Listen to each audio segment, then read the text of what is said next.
সিরাজগঞ্জে উৎসব মুখর পরিবেশে অনুষ্ঠিত হল সনাতন ধর্মাবলম্বীদের ঐতিহ্যবাহী চড়ক পূজা। মঙ্গলবার বিকেলে সিরাজগঞ্জ সদর উপজেলার শিয়ালকোল সহ বিভিন্ন স্থানে বাদ্যবাজনার সাথে নেচে গেয়ে চড়ক গাছ ঘুরানের মধ্য দিয়ে শেষ হয় শিব ভক্তদের এই ঐতিহ্যবাহী পূজা। জীবের শান্তি ও মঙ্গল কামনায় দূরদূরান্ত থেকে ছুটে আসেন শিব ভক্তরা। এ সময় ভক্তদের পদচারণায় মুখরিত হয়ে ওঠে মন্দির প্রাঙ্গণ। প্রতি বছর এমন জমকালো আয়োজনের দাবি জানান পূজা দিতে আসা পুণ্যার্থীরা। বছর চড়ক পূজা অনুষ্ঠিত হয় আমাদের শিয়ালকোলের ঐতিহ্য চড়ক পূজা। আসলে প্রতি বছর অনুষ্ঠান হয়, প্রতি বছর আনন্দ করি আমরা সবাই মিলে চড়ক পূজায়। চড়ক পূজা আসলে অনেক ভালো লাগে, সবাই আছে একসাথে।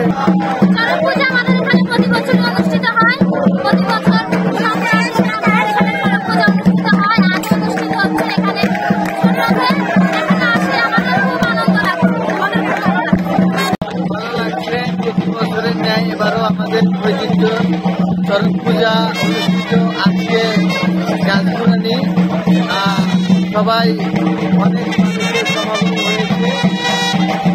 প্রতি বছর আমরা চেষ্টা করব প্রতি বছর পূজা ধরে রাখার জন্য। এদিকে এমন জমকালো আয়োজন প্রতি বছর অব্যাহত থাকবে বলে জানান আয়োজক কমিটির সদস্যরা।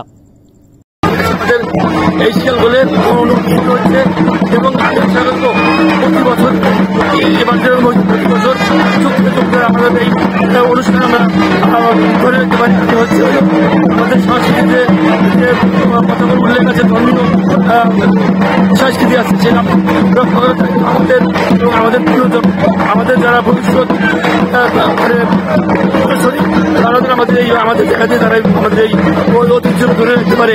এবং আজকে যে আমরা এই অনুষ্ঠানে একত্রিত হয়েছি এত মানুষ, আমরা আশা করব সবাই মিলে আমরা যেন প্রতি বছর এই এত আনন্দ ঘরের মধ্যে আমাদের পুজো সম্পন্ন করতে পারি। আমরা শিয়ালকোল গ্রাম হইতে প্রতি বছর এইরকম এই চড়ক পূজা উদযাপন করে থাকি এবং আজকের এই অনুষ্ঠানটি আমাদের 8 দিনকার অনুষ্ঠান ছিল। অতি সুন্দরভাবে এটা আজকে সমাপন হইল।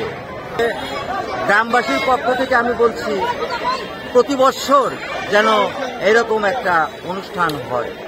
বৈশাখ মাসে এ পূজা অনুষ্ঠিত হয় বলে একে কালবৈশাখী চড়ক বা নীল পূজাও বলা হয়ে থাকে।